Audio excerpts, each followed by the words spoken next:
Bam. All right, folks, this is Not Gaetti, and you're watching the Break It Down show. I love it. This is a lot of fun. We get to do a lot of fun things on here, and I get to talk to really incredible people. You know, it spans the globe. I mean, I've talked to Stuart Copeland from the Police, and now I'm talking to Not Gaetti. And look, I love baseball. I've loved baseball since the 70s. And there are so many people that get to write and think and talk and study professionally the game. And you're one of those people that has taken what used to be a very siloed thing, and you said, hey, I've got my own silo, and you've done really well for yourself on X. So congratulations to you. Thanks for what you do. And I've always loved the people that shine a light on players that need the light shined on them. And you spend a lot of time doing that. So thanks for what you do. Appreciate you coming on the show. And gosh, it's great to be able to chat with you. Yeah, likewise. I appreciate the opportunity to be here. You're one of these people that I interact with pretty regularly on the platform. And, I always enjoy sort of the thoughtful commentary and, there's a handful of folks that I feel like are really on the same page in terms of there are, a couple hundred players in Cooperstown, but there's a whole lot more that really deserve to be talked about and really deserve to kind of come up in conversation more than they do, which of course is the origin of the whole NEPTA thing. Not enough people talk about. Yeah. Occasionally, I will do a NEPTA post about a Hall of Famer because I do think some people can be in the Hall of Fame and still be underrated. But for the most part, there's just a ton of guys out there that had really wonderful careers, created really great memories. And, it's when I post about these guys, it kind of goes in a number of directions that are all really meaningful in their own ways. Some people will comment with specific memories that they have going to a game, seeing a player, remembering a specific play, the way it turned the tide of the game. Others will remember, meeting a player, getting an autograph when they were a kid, made a huge impact on them. They'll remember a guy who maybe was a favorite player of a parent or relative. They'll reevaluate Cooperstown cases of guys that maybe were mistreated throughout the voting process. And so there's really a lot of different directions that these posts go in. And driving that conversation has been really one of the most satisfying parts about doing the NEPTA series. Yeah, I love it.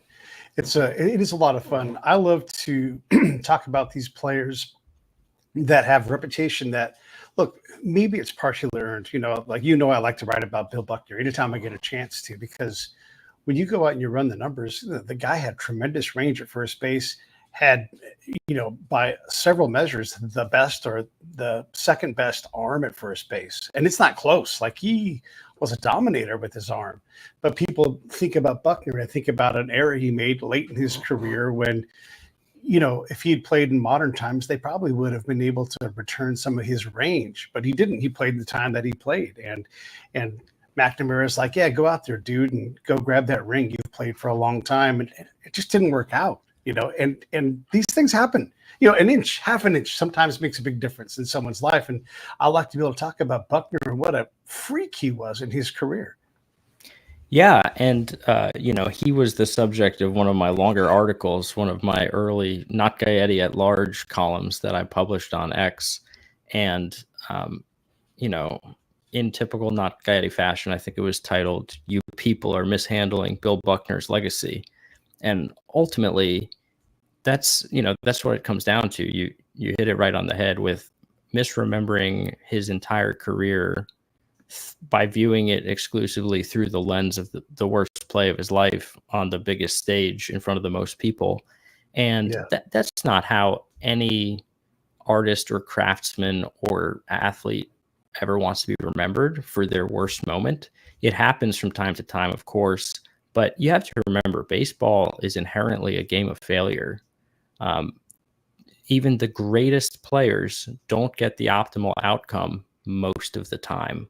And so when you play for 20 bad moments, but he's another guy that really also gets crushed by WAR and analytics because he didn't draw a lot of walks, and he also didn't strike out a lot, which means he put a ton of balls in play, right? The three Yeah. true outcomes: walk, strikeout, homer. He was very low in all three TTO outcomes. Yeah. But he had over 10,000 plate appearances. So if you go to bat over 10,000 times and you don't have a lot of homers, walks, and strikeouts, what it means is you're going to hit into a ton of outs. And modern analytics really favors out avoidance more than, obtaining hits specifically. Because, in theory, a team that's on fire, a lineup that's really going, could get unlimited hits in a game, but you only have 27 outs no matter what. So Yeah. avoiding outs has really become paramount, and guys didn't really think that way. I think of Buckner and Steve Garvey as being cut from the same cloth in terms of the era that they played in. Their job was to go up and really try to put the ball in play and hit line drives and bring guys home. So Buckner had 100 RBI seasons, even though he wasn't a big power guy, because he could put the bat on anything. He never struck out 40 times in a season.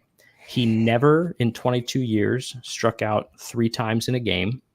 Even the great Tony Gwynn had a 3 strikeout game, but Bill Buckner never did. That's the kind of hitter he was. But because he was low power and high hitting into outs, if you look at his OPS plus, it's very modest. If you look at his WAR, it's very modest. And some people will say that those are per se disqualifying in terms of getting into the Hall of Fame. And also he's saddled with this moment in the '86 World Series that is unforgettable for all the wrong reasons. But even given all of those things, I think a lot of people lose sight of what he did achieve with getting over 2,700 hits, nearly 500 doubles, more doubles than strikeouts in his career. You don't see that very often. And so, I do think, I'm not saying he needs a plaque in Cooperstown, but I do think people need to sort of take another look at his career, at his legacy, realize that there was a lot. The bulk of his career happened before that play. He was a batting title winner. He had some very good years, and he's sort of a great example of NEPTA material. Like, not enough people talk about the great things that he achieved because they're too distracted by A, the bad moment, and B, viewing a career from decades ago through the modern lens. Yeah. You were talking about this earlier, and I wanted to bring this example of this player up. Mike Scioscia is one of those guys, and if you remember back when he played, he batted second in the lineup a lot. Not because he was a great hitter, but he didn't strike out very much. He's a catcher. He's slow, but you have Steve Sachs usually batting in front of him, and Steve Sachs would steal a bag. So you got a guy that you're not worried about striking out. If you put a hit and run on, you got the right combination of things. And so, sure, he's not one of these 3 true outcome guys. But if you wanted to do something, you could quickly have a runner at third base. Even if you got an out of it, you had a left-handed guy who could bop the ball through the hole, and maybe you bought Scioscia a couple extra hits.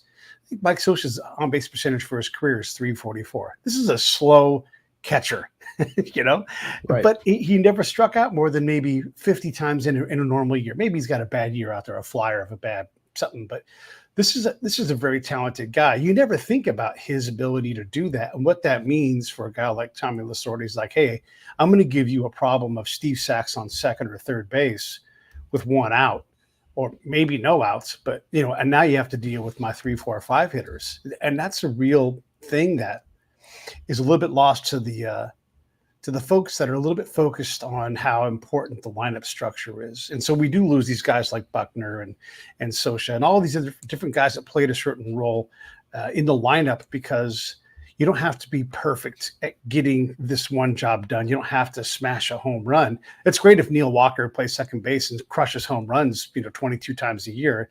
But also there's another thing you can do with that spot in the lineup. And I think you and I both value what a player might bring without having to just strike out 135 times. And you're like, hey, why not just put the ball in play? and let that player in front of you scooch over a base or two. For sure. And Sosha is an interesting example. It turns out he never struck out more than 32 times in a year. Right. Unbelievable. Not enough people talk about that. No. NEPTA, Mike Sosha's low strikeout rate. But, lineup construction has changed considerably since then. Right. And that's gone sort of hand in hand with this notion of like homogenization of what makes a good hitter. Sosha would have batted second specifically because of his bat handling skills. Being able to avoid the strikeout means you can put a hit and run on. And, with somebody, a base stealer like Sachs ahead of him, you're less worried about the double play because more often than not, Sachs can put himself in scoring position. And so if you have a guy that only strikes out 30 times every 400 plate appearances, and right field is to his pull side because he hit left-handed. So you don't even have to, the same way with a right-hander, you really have to focus on driving it through the 3-4 hole the other way if you want to send somebody to third base. This is to his pull side. So, I mean, you would never see this again today. A guy with a 700 OPS and no speed hitting second. Modern takes on lineup construction. You put your best hitter second. You see Mike Trout has batted second most of his career. Aaron Judge, the year he hit 62 home runs, he mostly batted second for the Yankees. The only reason he bats third this year is because they've got Juan Soto hitting second. Because having the guy with the highest OBP of any active player in front of your guy with 60 homer power is an absolute no-brainer. But yeah, you used to see weaker hitters batting second a lot more than you do now, but it was always a guy that had some kind of special skill that made him a tough out. You never put an easy out second. They were always a tough out, even if they were not a super productive hitter, if that makes sense. Yeah, for sure. I wanted to talk about another aspect of the NEPTA thing is when you have a player, we'll use Bill Buckner again because we've already talked about him. We often hold injuries against players, probably more often than not. I'm not sure if it's a good rule of thumb, but that's my rule of thumb. But there's certain players where like, oh, he got hurt, so we don't mind it so much. Don Mattingly gets hurt, and we kind of unfairly hold that against him. Kirby Puckett has largely the same numbers for a career. Don't hold it against him. He gets to go to the Hall of Fame. These things don't always balance out. Buckner just gets destroyed in his legs. He can't even bend his ankles at all.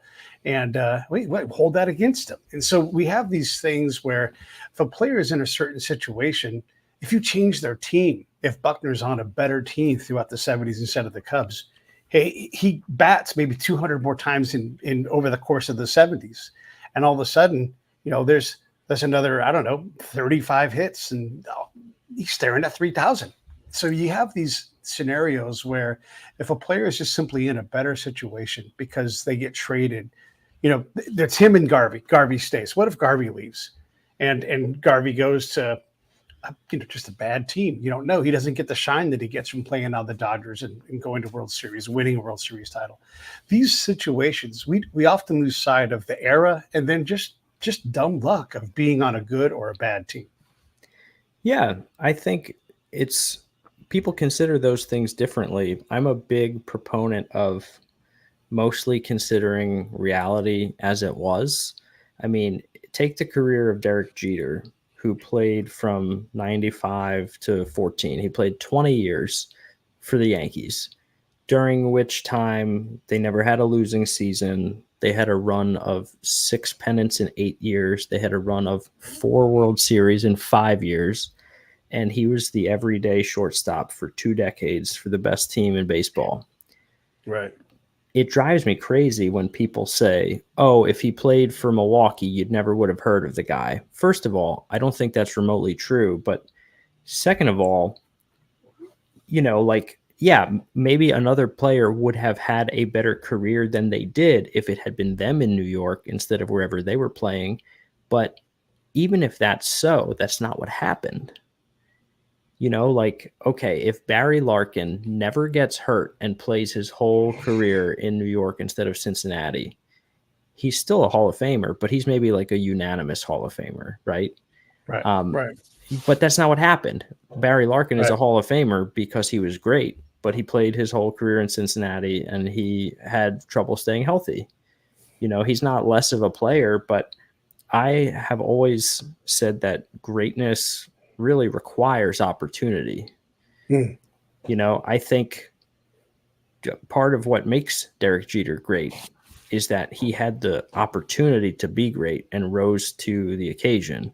He was in the right place at the right time, and he has the numbers to show for it. I mean, he's got the 6th most hits all time. He's a winner. He did a lot of things great. Just a dangerous hitter, a tough out his whole career. And like, that's the reality as it was. Other guys have, perhaps not played up to the opportunity because they didn't receive an opportunity that was at that level.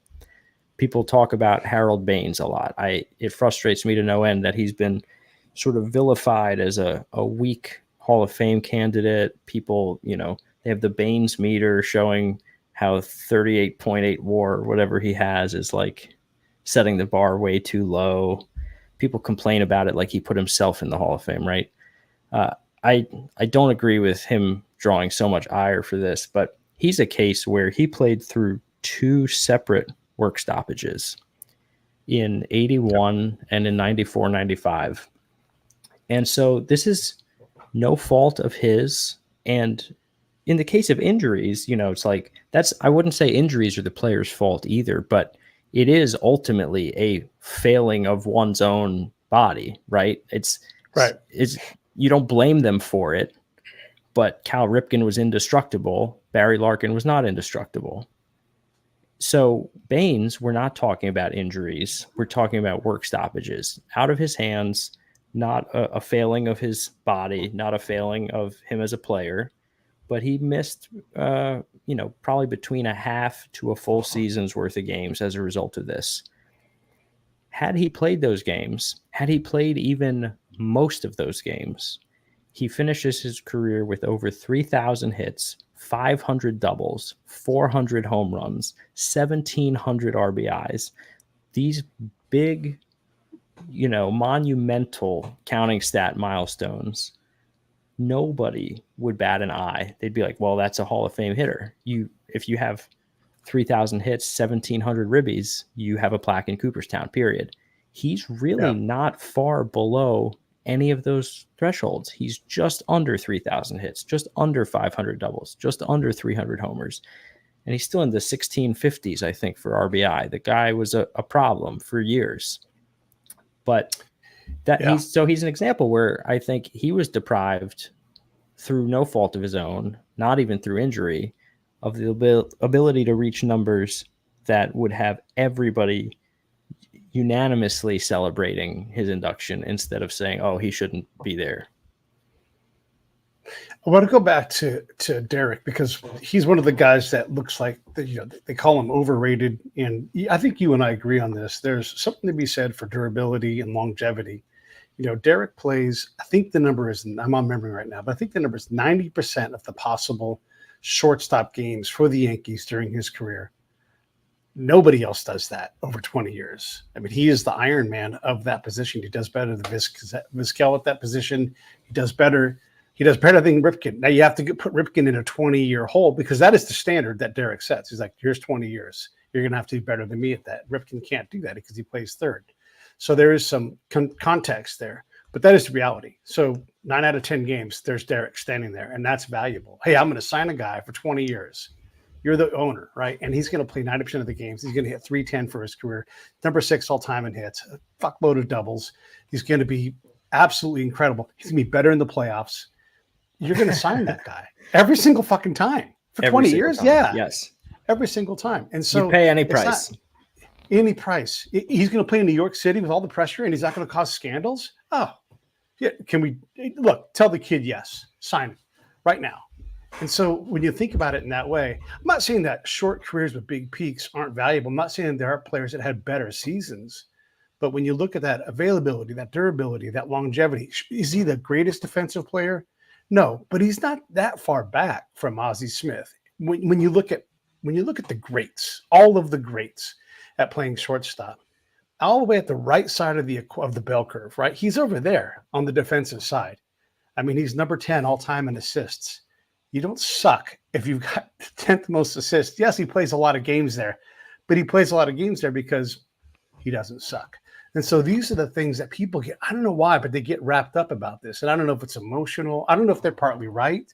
I always go back and I look and I'm like, what am I missing about these? And I'm not a Derek Jeter guy. I'm not a New York guy.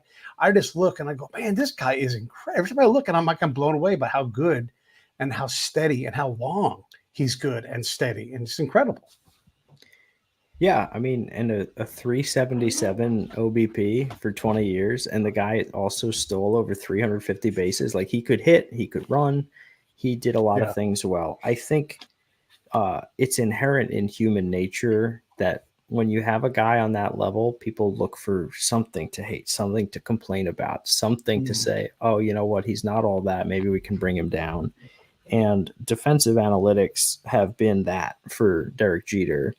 If you look at defensive runs saved, he is actually in last place all time among everyone to ever set foot on a Major League Baseball field. He's 23,000 whatever out of 23,000 whatever. That mostly is a knock on his range.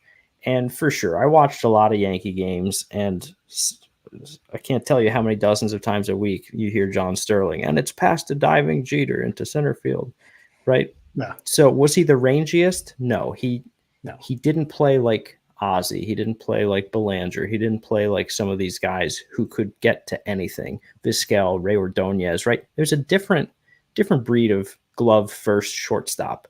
But the thing about Jeter is that the routine stuff, the stuff that was within his range, he executed the play so consistently every single time. And people harp on his range. They forget that his arm was ridiculous. He was throwing guys out from shallow left field. He's very accurate, very strong arm.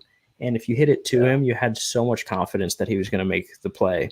But the biggest piece is that he was such an overwhelmingly superior hitter that it's still worth it. If you can get that kind of offensive production out of your shortstop position when other teams in the league are running out Ray Ordonez and Ray Sanchez and guys like this, I mean, you'll take the trade-off on range 8 days a week. 8 days a week. This is an important thing. And, you know, look, I'm a big Beltray guy because I see the numbers and I'm just gobsmacked. And I'm writing something that I haven't finished it yet, but I'm always looking at what greatness is. And when we measure greatness against greats, you know, the bar just gets so high. Everything seems to matter. And so when we look at him and Mike Schmidt, and you've seen me write this before, but one of my favorite things is if you put their age at the same time when they start, when Mike Schmidt is prepping for his first semester of college finals, right? So it's December, he's getting ready to go on Christmas break. That's when Beltray debuts as the starting third baseman for the Dodgers. And it's ridiculous because Mike doesn't go to the majors, doesn't even crack and become good. And when he becomes good, look, he's great. And I understand why people love Mike. He's incredible. And in his era, he's so far above everybody else. And it's almost like, are there any other good third baseman from his era at all? And you wonder, and Buddy Bell's there, but he is spectacular. But then you run other numbers. And if you go like doubles and home runs, triples per at bat, you know, who's higher? Yeah, Mike Schmidt's higher. It's like 9.2 per at bat. And Adrian's like 10.8, or maybe it's 9.8 and 10.8. It's nothing over the course of a long career. Beltray has a longer career. And so these things, all of a sudden, like the bar is like, can you tell which one's higher? I sure as heck can't. I was surprised to see that. You thought Mike he has this pretty big advantage in home runs, but he doesn't have it on doubles. He doesn't have it on longevity. And so you want there to be this narrative of, oh, Mike's the best. And then you add in defense, and it's just not even close. And so it's like, and Mike's a fantastic Gold Glove caliber third baseman. But if we're going to measure greats against greats, it matters that Adrian is just the second best in terms of defense. He got to everything. He made plays that nobody else could make. And so we have these conversations. It breaks people's brains because they've been told for 25, 30 years, that Mike is the greatest of all time, or Brett is. Brett plays, I think it's 1,200 games at third, maybe it's 1,500 games at third base.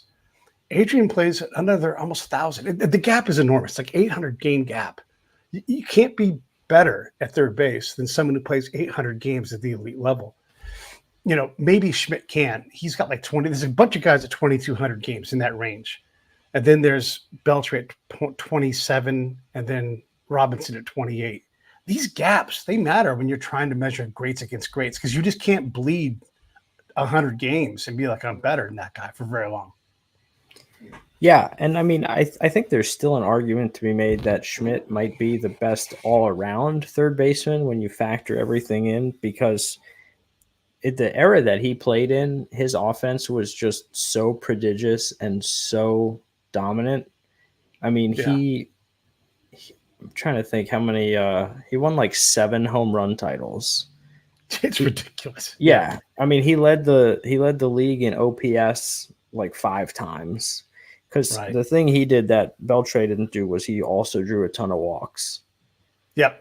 And so he was just an all-around threat. And he played his whole career for the Phillies, so he spent a lot of time playing on these bad turf fields of the day. I believe Schmidt has the second most games played on turf in MLB history after only Pete Rose. Yeah. Because Pete played for Cincinnati, Philly, Montreal, all on turf. Yeah. So Schmidt would have only played for the Phillies, but still, you know, you're in the same division as Montreal. You're playing on some of these tough surfaces at one of the, you know, more demanding infield positions. And so, he had like knee problems from time to time. Imagine a situation where Schmidt plays his whole career on natural grass and he probably hits 600 home runs and maybe wins like 15 Gold Gloves. I mean, it's just ridiculous. But Beltre, I'm a huge Beltre guy. He hit like, 600 and some doubles, very close to 500 homers, drove in over 1,700.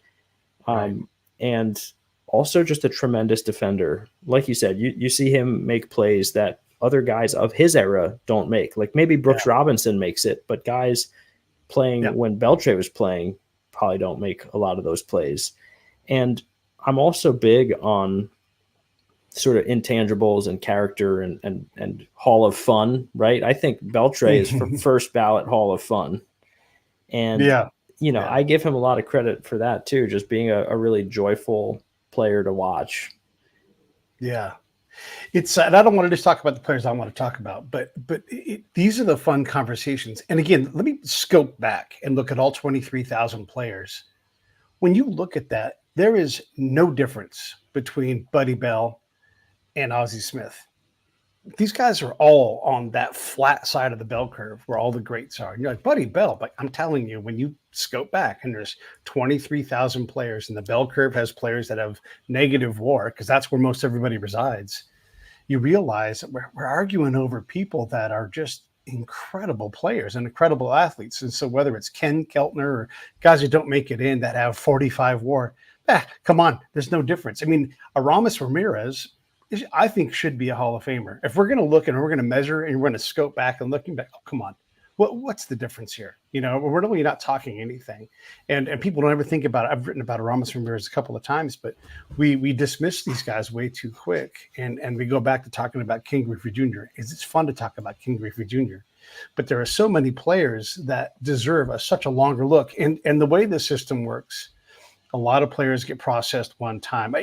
And I don't want to talk just about the players I want to talk about, but we looked at this past year, we had Utley is a darling of the folks that love high peaks and Jaws, and there's nothing wrong with Jaws, great way to measure players. But then Matt Holliday is virtually the same career, the same kind of numbers. I mean, almost identical, and he gets nothing, no support at all. And I'm like, how are these two that much different?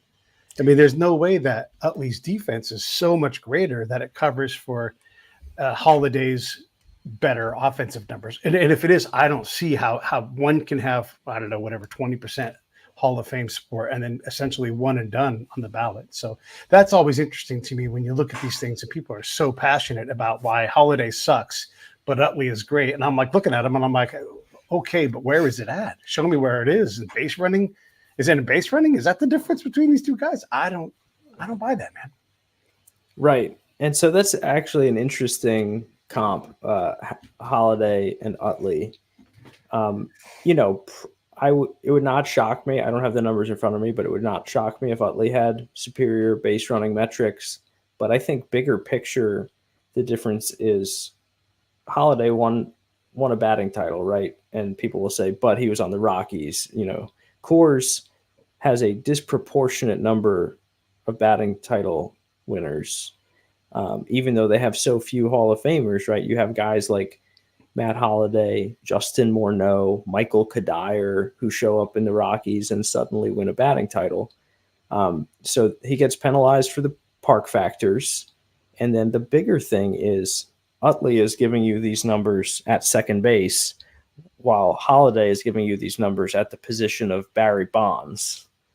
So Yeah. it's can you find a left fielder that hits like Matt Holliday more easily than you can find a second baseman that hits like Chase Utley? Yes, unquestionably, yes. And so that gets baked into the formula. And so the problem is that a lot of people who want to take WAR to the bank and view it as gospel don't really think about these considerations in terms of like how the formula gets there. They're more concerned with whether the math is correct than whether it's true or meaningful or helpful or matters. And so the player is more important than the math. And maybe the justification is fine, is something that you should be okay with, but at least think about it before just looking at a number and saying, well, this number says this, therefore it's disqualifying and he can't be a Hall of Famer. Yeah. Yeah. And then there's always another problem in that if you stick too hard, look, and I love modern stuff. I'm a Bill James guy going back decades, but there's always another guy that you can slide in there. So if you slide in Soriano, not only a positional peer sometimes, but it's also an era peer. I mean, I think there's probably a couple of years difference, but not much. And Soriano probably debuts younger and is out earlier, but these guys have a lot of overlap. And all of a sudden you realize, man, oh man, Soriano and Utley, you know, if we're going to fall in love with Utley, we have Soriano. And it gets hard because I don't think Soriano had very much Hall of Fame support either. So, you know, how do we get so precious with one, you know, and how much of that is buzz and how much of that, I'm not against Utley. I'm always for every player. I always want these guys to get, if anybody's ever heard me say this, I want these guys to get 10 years in the league to max out their retirement. I'm a big June Calhoun fan. I want Willie's from my hometown, and I want him to get as much retirement money as he can. I want him to have great years. I want him to get traded to a team that's contending so he can get a ring. I'm all for every player. So I'm not against Utley at all. But when I think about these things, I'm like, how much of this is passion and getting sold by somebody's writing? And how much of this is actual? Is there a difference enough between Soriano, Holiday, whoever the next player? There's another great comp in there that fits between Utley, Holiday, and Soriano. There's another great one. And just like these are four players that are all in a big circle together, and they're all so similar because there's been 23,000 players, and there's a lot of careers that are very, very comparable. And like you said, all of these guys are at the far right of the bell curve, ultimately. Oh, my gosh. Yes. They had really long, really decorated careers. And so you have to split hairs and decide, you know, how big a Hall guy are you?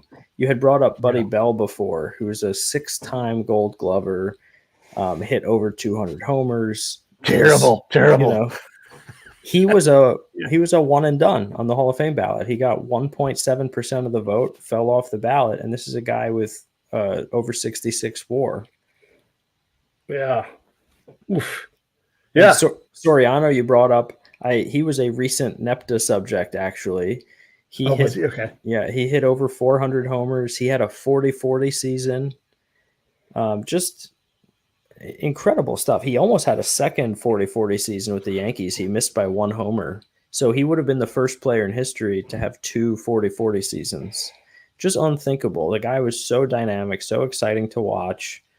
I think if he had the glove to stick as a second baseman, he'd be in the Hall of Fame. But like we talked about with Holiday and Utley, you get moved to a position that expects more offense, but then you don't hit like Barry Bonds. Yeah. So, suddenly you're getting penalized by the formula. Yeah. Yeah. And the formula does not, like the OPS thing, right? And you go to a crowded, if you play in the late 90s, early 2000s, OPS, forget about it. It was just so crazy. And you can get OPS into oblivion because there's people getting 1,200 OPSs and not leading the league. It's crazy. Which is where OPS plus comes in, right? It adjusts for the specific year so that the league average hitter is always 100. And so OPS plus and ERA plus is the same thing for pitchers. That's one that, again, I don't think you put all your stock in it because as a rate stat doesn't fully tell you the volume of contribution. Like if you're a full-time player, if you play 150 plus games and your OPS plus is pretty good, you can have a lot of confidence in that. Yeah. But, it's really easy to eyeball. If somebody's got 110, they're 10% better than a league average hitter. And so just in terms of like finding what ballpark, pardon the pun, a player was in a particular year, it's helpful to look at. Now, besides just normalizing the stats so that average is 100, it does also take park adjustments into account, which is why if you look at Dante Bichette in the 90s, he's putting up these ridiculous numbers, but because of the era and because of Coors, he gets like a 102 OPS plus. Guys hitting like 300 with 30-something bombs and 120 ribbies, and you're 2% better than a league average hitter. You put those numbers up today, you might win the MVP. So it's very interesting. My whole thing is I'm not inherently anti any of this stuff. I think more information is great. I think informed decision making is great. I think evaluating players, through different lenses is great because ultimately that's what I ask people to do in my writing all the time is view players through a different lens, think about them in a way that perhaps they haven't thought about them in the past. And so I look at the stuff. I look at WAR, I look at OPS plus, I look at batting runs and fielding runs, which are some of WAR's constituent inputs. I have found some really interesting things in that regard in terms of a player's well-roundedness. Guys that rate well in both batting runs and fielding runs, they're surprisingly hard to find. So sometimes, if I come across an interesting one like that, I'll put it into my NEPTA thing. We recently had Jesse Barfield, who was one of just 8 players ever, I think, with over 100 batting runs and 160 fielding runs. And it's like Barry Bonds, Willie Mays, all these guys that either are in the Hall of Fame or have Hall of Fame type numbers. And Jesse Barfield, he's right there hanging with them. 23,000 guys ever played the game, and he's one of 8 to reach these marks. I think it was 100 batting runs, 160 fielding runs, and an 800 career OPS. And so it's crazy. Yeah, like people might remember that he led the league in homers once. People probably remember his incredible arm in right field, but I don't think people remember just the well-roundedness of his game and the fact that he stacks up against some of the very best players of all time in that regard. One of the cool things about following you and participating in posts with you is you wrote that, and I loved watching the Toronto teams back then, and I used to play a lot of rotisserie back in the old rotisserie days, and I was hip to how good Barfield was. My dad worked with Lloyd Mosby's sister, so I was hip to Lloyd Mosby. And then you look across the diamond and you see all these players, and I'm like, hey, don't forget that outfield from I think it was from 86 to 88.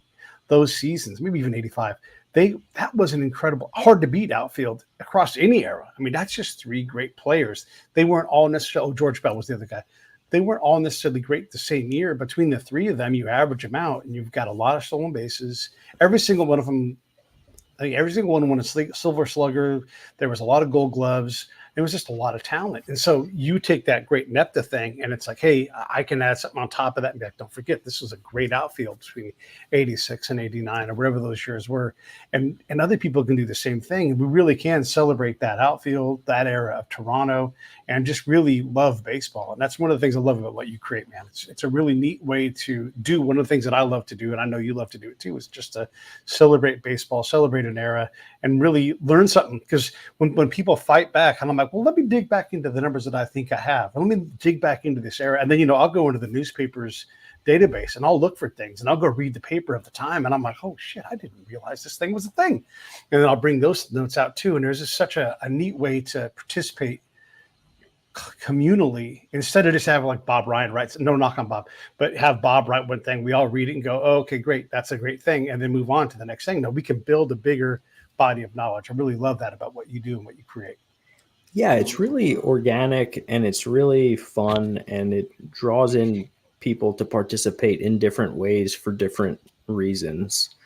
And it's allowed me to interact with people from fan bases all over the place. I mean, I'm from the New York area. I live in the New York area. I've pulled for the New York teams my entire life. But I have tremendous respect for the great players and histories of all the different teams. And I mean, like you were talking about that Toronto outfield, I think George Bell won an MVP. He did. The year before his MVP was when Jesse Barfield hit 40 bombs, led the majors. And those guys were just so dynamic, great defenders, great hitters. And I just remember feeling like they were an outfield where you saw more pictures of the three of them together than any other outfield trio. Like those were the guys. And they looked great in those 80s Blue Jays uniforms. And it's just so cool to be able to, talk about them and reminisce about them. And then to have Jesse Barfield retweeting it and commenting on it, he was saying he didn't even realize the company he kept in terms of batting runs, fielding runs, and OPS. He was really, excited to find out that, he stacks up with guys like Barry Bonds and Willie Mays on that list. And it's really, really cool, especially anytime it gets back to the player like that. I've heard from some big leaguers who either have been featured on NEPTA or who have had their teammates featured and who try to pay it forward and be like, hey, can you do a post about this guy I played with back in the day? And it really, really makes me feel warm and fuzzy to see these guys just hold each other in such high regard. Mark Grace of the Cubs is the one who said, hey, can you do NEPTA on Brandon Webb, who he was teammates with on the Diamondbacks for a year, and also Brian McRae when they played together with the Cubs. And so, I was able to do that. And then the string continued from there. I got in touch with Brian McRae. He said, this is really great. Can you do one about Kevin Appier? And, it's just, these are guys that I grew up watching and admiring. And to be able to see them say, hey, I'm really having fun with this. Let's remember some guys. There's some really great players that I played with who I think deserve more attention. Not enough people talk about them. And that's just been really, really, really cool.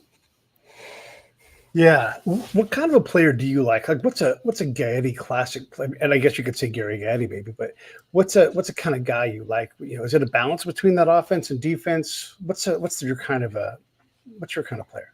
So my personal favorite player of all time is the crime dog, Fred McGriff. From the time that I can remember, like being a baseball fan, he played in the Eastern Division, both with the Braves and with the Rays. And so I was able to see him a fair amount on TV. And, you just see this guy, everything about him is like very quiet, very understated. He's big, but he's not like over the top. He's not in your face. He's big, but he's quiet. And he had that iconic swing with the helicopter follow through. And I just remember he made it look easy to hit the ball out to literally any part of the park. He would just hit these towering fly balls the other way that would go over the fence somehow. He would look like he got under one and it would go out to straightaway center field. There's that video of him with the Blue Jays going to the upper deck at Yankee Stadium. Like, you get him to the pull side, he's a problem. And Yeah. he played so many games. He didn't go on the disabled list until I think his final season in the big leagues when he was 40. Yeah. Before that, he was just every day in the lineup every day. He's I think top 3 all time, maybe, in games played at first base. It's probably like Eddie Murray, Crime Dog, and I don't know. I'm just guessing, so I'll fact check myself later. But I love the durability. I love the consistency. And, it was heartbreaking to me when he didn't get into the Hall of Fame on the writer's ballot, because I remember I was pulling for him ever since, the midpoint of his career. I thought he was going to get 500 homers. I thought he was going to be a shoe-in. But we talked about Baines with the work stoppages before, but, the 94 strike, McGriff was on pace for a career high 48 homers that year. And so he would have easily finished his career over 500 if they had played a full season in 94. So he was a big casualty of that, but he was also got the double whammy of being a casualty of the steroid era, where if you look, he won 2 home run titles early in his career, I think with 35 or 36 homers in that neighborhood. He continued to hit 30-something homers every year. It's just during the steroid era, that went from leading the league to not even being top 10 in the league. And so it's not that he changed, it's that everyone around him changed. And I really do feel like the writers tried to have it both ways. They wanted to punish the PED guys without rewarding the clean guys. So sure, Mark McGwire, they kept him out because he used steroids, but then Fred McGriff, they kept him out because he didn't hit like Mark McGwire. And so how do you reconcile that? And, ultimately, I'm so thrilled that he got in. And in some ways, it's more satisfying that he got in through the era committee, which had 16 of his peers vote unanimously to put him in. And I believe he's the only the second player ever to go a perfect 16 for 16 on the era committee ballot. I think Lee Smith also was the other one. But, there's something satisfying about 100% of your peers. The era committee is all Hall of Famers or executives or, people that really were around the game intimately.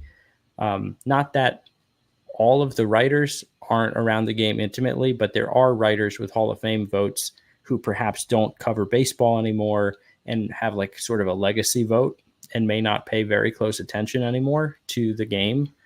Being able to see the era committee vote him in was really, really nice. I just wish it had happened when he was on the ballot, 15 years ago. But between the power, the durability, the presence he had, the swing, he's always somebody that I gravitated towards and pulled for. You mentioned Gaetti too, obviously. He's sort of, when I started this whole thing, he came to mind as the epitome of the tier of player that I sort of wanted to celebrate, because he's a guy that, by all accounts is a consensus non-Hall of Famer. And yet he's a guy that hit 360 homers. He won a World Series. He won 4 Gold Gloves.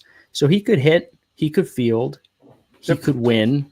I've had several opportunities to talk with him, and he is one of the most baseball guys you could ever meet. Just, he knows everything there is to know about the game.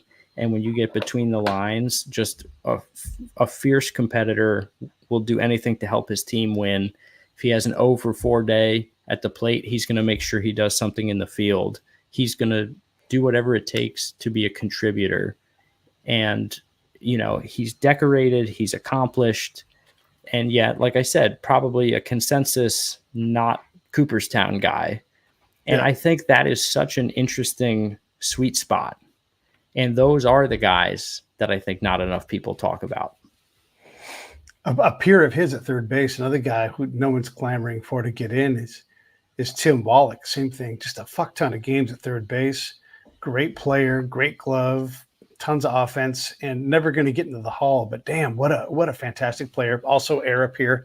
Those guys played a lot of time. By the way, I looked it up while you were talking, and for sure, Crime Dog is number 3. Jeff Beckley, an ancient, is number 2 at first base, and right behind Fred is Mickey Vernon, another one of these guys where you're like, man, he's pretty close to a Hall of Famer. And then there's a guy named Joe Judge who's on the next row down in most games played, and he played for Washington and the St. Louis Browns. St. Louis Browns were atrocious, but there's Joe, all kinds of great accolades. These are guys that we don't even talk about because they're in black and white, and they played in the 30s and the 40s, and you just don't remember them. But these are all players that, we just forget about. These are damn good ball players that are all on that flat part. Maybe they're on the hook right before the curve comes down, but these are all really, really good players that if we had a bigger hall, if we doubled the size of the hall, these guys, some of these guys would be in it, and you'd be like, I didn't even heard of Mickey Vernon. And Mickey Vernon turns out, well, a fantastic first baseman. You want to talk about the guys who we can talk about for the best defensive first baseman ever. He has to be in the conversation as much as we don't like it because we haven't heard of him.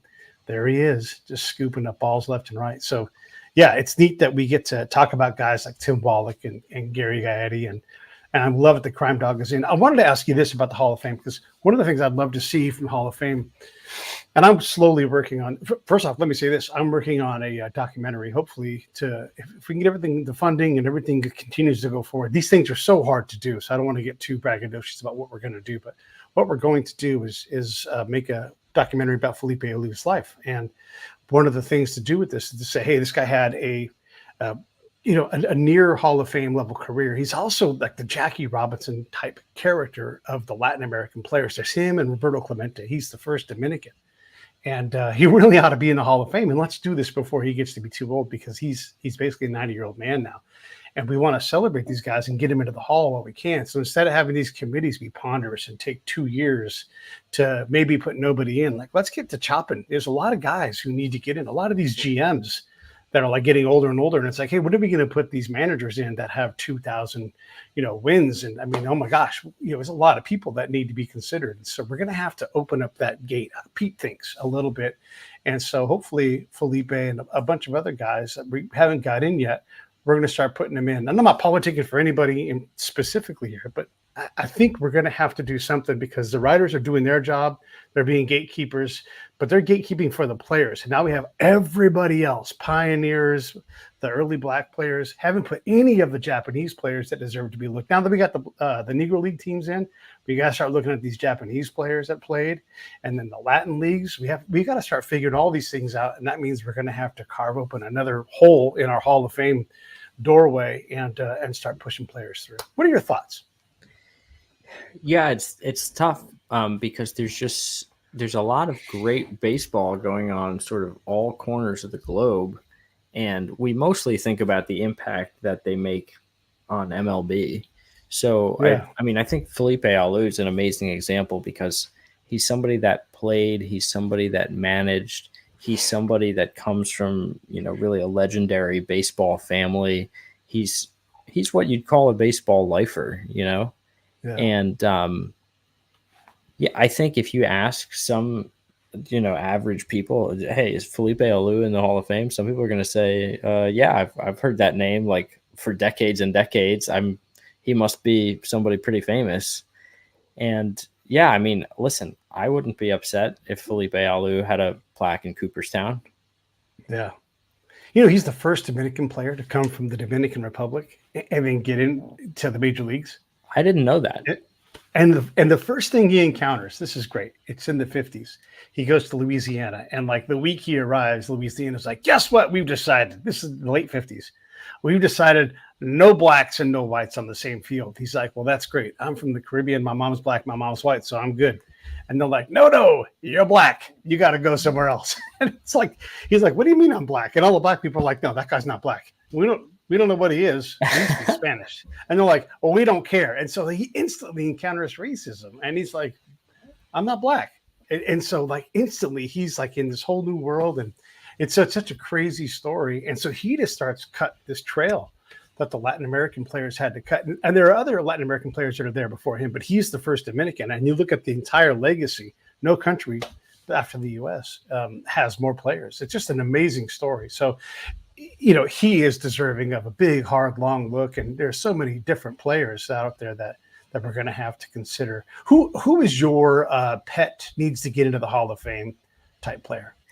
Man, I have a lot, and I've written about them at length, and in some of them with the articles, others with the NEPTA posts. But there are a few guys that, based on a lot of context, I think just have to get in at some point. Dale Murphy is one for me. His peak was so high with the back-to-back MVPs, 5 straight Gold Gloves, I think 5 straight years playing all 162 games, 5 straight All-Star appearances, bunch of 30 homer seasons, doing all of this as a center fielder. I mean, he was one of the most decorated players of the 80s, and his peak was just, I mean, he dominated the game. And I think he's also just such a fan favorite with everybody, in part thanks to him being an awesome person, and in part thanks to Braves on TBS, which brought him to all the folks that maybe don't have a baseball team locally. I've interacted with folks on here from, Arkansas and places, that are sort of in the no man's land between big MLB cities, and they're all Braves fans because, those games were on cable. Even when the teams were bad and Murphy was the bright spot, he was the superstar that everybody latched onto. And, another thing that really has me advocating for Dale Murphy is this whole notion of the character clause, how people use it to keep players out. And they only use it as a shield to exclude. And you've never heard a writer say, I'm voting for so-and-so because the character clause mitigates in his favor. These voters are specifically tasked with considering character, integrity, and sportsmanship. And Dale Murphy is a guy of the highest quality as a person, highest character. His integrity is not in question. Didn't take PEDs. Just one of these 100% good dudes. And I really think that the character clause should cut both ways. If you're going to vote against people for betting on baseball or, taking PEDs or anything else, or being mean to reporters or, other off the field issues, it should cut both ways. And if you're going to use the character clause to keep out the guy with the greatest numbers of all time, why can't you use it to give a tiny bump to the guy with like really good numbers? You're not really asking for a lot. So Dale Murphy is one. And then the others that sort of immediately come to mind for me are, I think the great Yankee dynasty of the late 90s is woefully underrepresented in the Hall of Fame. There's Jeter and Rivera, and that's it. I think Bernie Williams deserves a look. And I think Jorge Posada really deserves a look and a plaque. Because we just have to reframe the way we think about catcher offense. Yeah. Nobody fully appreciates the offense that he provided. He gets a lot of the same rap that Jeter does about defensive metrics, and he's a butcher behind the plate, and he's bad at framing. And I mean, look, the guy caught probably 5 days a week, every week, and worked his way to winning 5 World Series rings. You don't do that with a bad catcher, a bad shortstop, and a bad center fielder, period, full stop. The other thing is he is 9th all time in homers by a catcher, 275 bombs. 9th all time. No catcher has ever hit 500. Only Mike Piazza has ever hit 400. And then so guys that are, 2 through 10 on the catcher list are all in the high 200s and 300s. And so he also had an 848 OPS. You know how many catchers in MLB history have at least, 275 homers and an 840 OPS? It's 2 guys. It's Mike Piazza and Jorge Posada. That's it. Right. Yeah. And so when you see how he stacks up to other offensive catchers, right? It's not Johnny Bench. It's not Pudge Rodriguez. It's not Gary Carter. It's not these guys that are inarguable Hall of Famers. On purely the hitting side, OPS and homers, it's Piazza and Posada. They played in the same city at the same time. It'd be really cool to see them both wind up in Cooperstown. And, I just think a team that wins 4 World Series in 5 years, 6 pennants in 8 years, probably got there by having more than 2 Hall of Famers on the roster. Yeah, I remember the era too. They would say there's no Hall of Famers in this team, and I'm like, what are you talking about? Derek Jeter is obviously going to be a Hall of Famer. Even in the '90s, you could see that was going to happen. And I throw David Cone, David Wells, and Roger Clemens in the Hall of Fame too. That's just me. Though I think we've been overly hard on the modern pitchers that have retired and not made the cut. There's a lot of great pitchers out there that we put a different standard on them than probably should have been applied. So I'm with you on that. I think we definitely need to look at that, or just do a team induction. The 1998 Yankees are inducted in. The 76 and 75 Reds are in, or whatever, something like that. Is there anything you want to ask me before we wrap this thing up? I don't want to take any more of your time, but is there anything else you want to ask? No, I mean, I just really appreciate the opportunity to come on and talk ball. I know it's been overdue, and fundamentally, I'm really into like the storytelling aspect of the game, right? There's people that want to make it very clinical, want to make it very spreadsheet based, want to talk about the numbers and the data. I love the numbers, but to me, it's about the people, it's about the characters, it's about the history. And, I'm always down to talk about these guys and, hopefully give people just a different way to think about these folks and the impact that they've made on not just on the game, but on fans of the game. No, I can appreciate that. And I thank you for coming on and looking forward to whatever you write next. And hopefully I can get these couple things that I'm writing off my desk and over to the big web, and so folks can enjoy it. Everybody can just go to it's real simple. Just type in Not Gaetti on X and you'll find where he's at. If not, look at my stuff and you'll quickly see, because I'm always interacting with Not Gaetti. I think the world of your work, man. I really appreciate you coming on. I know this isn't exactly your favorite thing to do, but I just think that it's great what's going on, and hopefully Elon Musk will get his robot fixed, and they'll get you even more linked up with greatness, because you're going in great directions, man. I really appreciate you. Anything else in closing before I wrap this thing up? If you're interested in the longer form articles, you can head over to my profile on X and click on the articles tab. All of my longer articles live there. Otherwise, I'll be posting periodically. It's something I love to do, and I appreciate everybody being there for it. Yeah, let me do that. Try to get that to go up there. Okay, everybody, follow him on X, and I'll be right back to you. Not Gaetti. I'll talk to you in a second. Everybody else, bye-bye. Have a good night. Hey, thanks for watching the show. I really appreciate it. Right here, you can subscribe. Please do that. It makes the show grow. Hit that notification bell so you know which incredible guest is coming up next. Down below is the PayPal link. You can put a small subscription in. That is an enormous help. All that money goes right back into the show. And then right up over here are the next episodes you should listen to, curated by yours truly. Thank you so much